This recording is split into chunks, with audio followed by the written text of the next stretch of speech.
For months, we've been told the same story again and again. That the U.S. economy is strong, resilient, and holding up better than ever. Official statements insist everything is fine, jobs are plentiful, growth is steady, and consumers, we're told, are doing just great. But when you stop listening to the talking points and start looking at the data, a very different picture appears. Beneath the surface, pressure is building quietly, steadily, and dangerously. Let's start with the consumer, because that's where the warning signs are flashing brightest. Recent Federal Reserve data shows that Americans dramatically increased borrowing at the end of last year. Not by a little, by the most in over a year. Credit cards, personal loans, lines of credit. People are leaning on debt just to get through normal life. This wasn't a small bump. Consumer credit jumped by tens of billions of dollars in a single month, completely blowing past expectations. And this wasn't driven by one category. Both short-term credit like credit cards and longer-term loans like auto and student debt rose together. That combination matters, because this data doesn't include mortgages. This is everyday spending, groceries, gas, utilities, financed at interest rates that can exceed 20%. That's not confidence. That's strain. When households are optimistic, they borrow to invest or expand their lives. When they're under pressure, they borrow to survive. And this surge looks a lot more like the second scenario. Now here, where the timing becomes unsettling. This explosion in borrowing is happening just as the labor market is starting to crack. At the start of the year, companies announced a sharp spike in layoffs, more than double the level seen just a month earlier. Compared to last year, job cuts surged dramatically. In fact, this was one of the worst starts to a year for layoffs since the depths of the last major recession.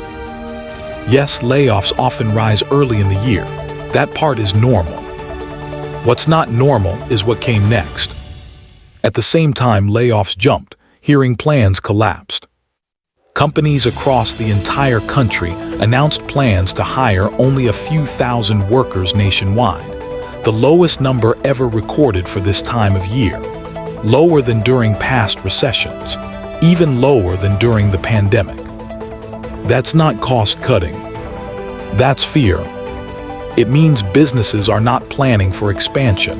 They're planning for survival. And this fits a pattern that's been forming for more than a year now, a frozen labor market. Layoffs aren't exploding everywhere, but hiring has slowed to a crawl. Job openings are shrinking. Workers have fewer opportunities to change jobs, negotiate higher pay, or move up. Stagnation is brutal for households. Economists pay close attention to job openings because they reveal what businesses expect next. When openings fall, it signals hesitation, uncertainty about the future. Companies don't commit to growth when they don't trust what's coming. So now we have a dangerous mix. Consumers are borrowing more, not because they're confident, but because wages aren't keeping up with costs. Credit cards are quietly replacing income growth. Meanwhile, companies are pulling back, hearing freezes, budget cuts, layoff plans locked in months ago. This combination is fragile. Debt can temporarily support spending, but it comes at a cost. As interest piles up, households lose flexibility.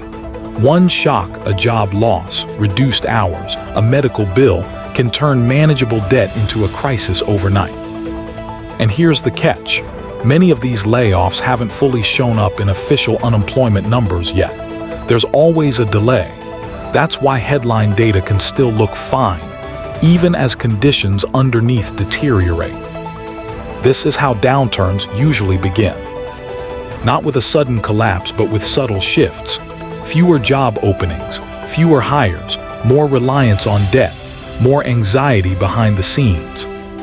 We're told the economy is resilient. But resilience powered by credit cards and matched with corporate pessimism isn't strength. It's vulnerability. The takeaway is uncomfortable but important. Households are stretched. Businesses are retreating, and the labor market is losing its forward momentum. That's not a foundation for long-term growth. Once confidence breaks, once layoffs move from announcements to reality, and once debt can no longer bridge the gap, adjustments can happen fast. This is the moment to watch the signals beneath the headlines, not the press releases, because those signals are telling a story, and it's one we shouldn't ignore.